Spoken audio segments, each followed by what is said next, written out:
Hi friends, ఈ video ఎందుకు తీసానంటే అసలు హైదరాబాద్లో సమ్మర్ సీజన్లో వాటర్ కష్టాలు ఎలాగ ఉంటాయని తీశాను.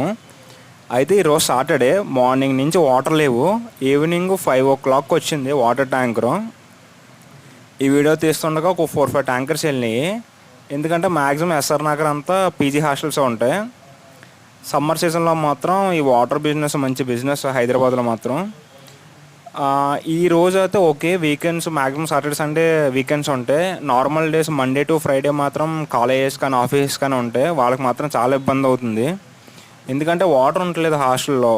ఒకవేళ చెప్పినా కానీ ట్యాంకర్ వస్తుంది అంటున్నారు, కానీ అది ఎప్పుడో మ్యాక్సిమం ఒక హాఫ్ డే పట్టేస్తుంది, లేకపోతే ఒకరోజు ఫుల్ డే కూడా పట్టేస్తుంది ట్యాంకర్ రావడానికి. ఇలా ఉంటుంది సమ్మర్ సీజన్లో.